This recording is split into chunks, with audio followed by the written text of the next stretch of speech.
Dahil sa nangyari sa tatlo inakala ni Miss Reyna na mayroong nang bubali sa kanila kaya ang gusto nito ay magsabi sila ng totoo. Nang biglang may nagbukas ng pinto dahil dito nagalit si Reyna dahil bigla itong pumasok nang hindi kumakatok dahil dito ay pinagpapalo niya ito. Nagpaalam ito sa kanilang tatlo dahil mayroon siyang gagawin. Naiinis naman si Momo dahil nakakahiya ang nangyari sa kanila maging si Aira ay naiinis dahil nasira ang kanyang reputasyon sa school.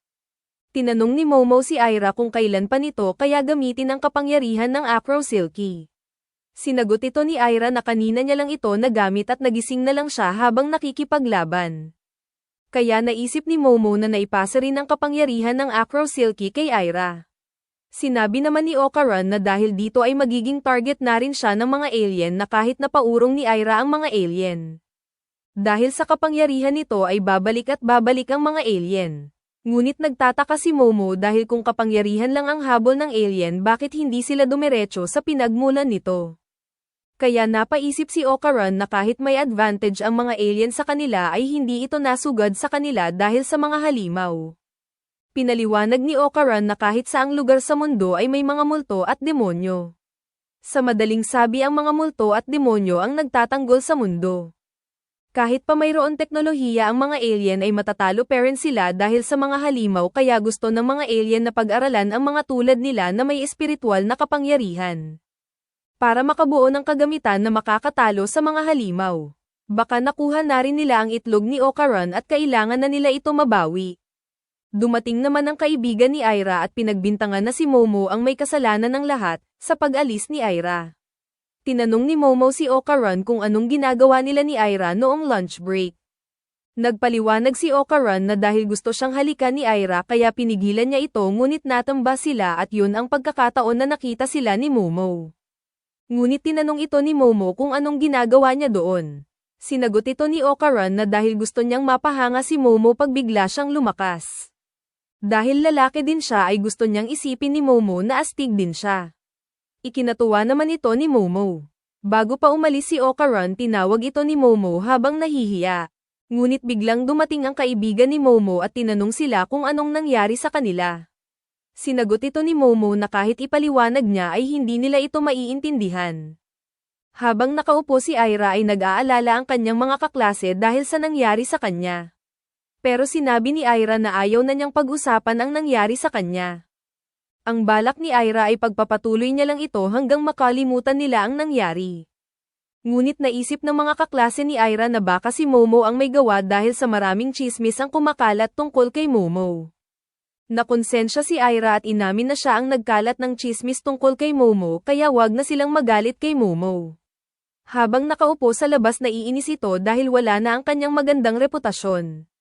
Sa pagdating ni Momo habang nag-uusap ang dalawa biglang lumabas ang Mantis Shrimp ngunit bigla na lang itong bumagsak. Sa paggising ng Mantis Shrimp nagtatalo si Momo at Dodoria dahil sinabi ni Momo na isa itong alien pero ang tingin ni Dodoria ay isa itong kappa.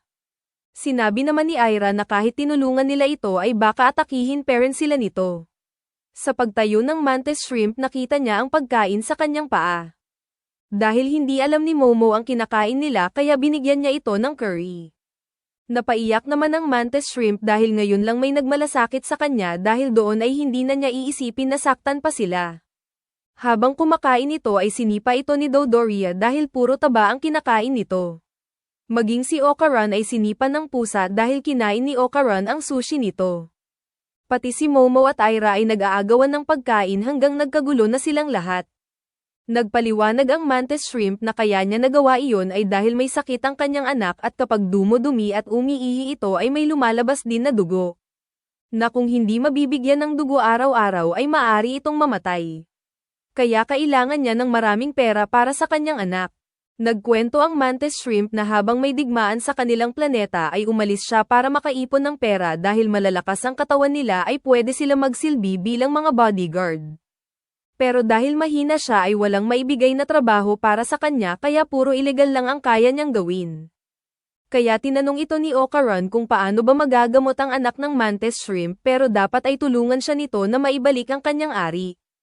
Tinanong ni Momo si Okaran kung paano niya gagawin iyon dahil kailangan ng Mantis Shrimp ng patuloy na kita para sa pang-araw-araw nitong buhay.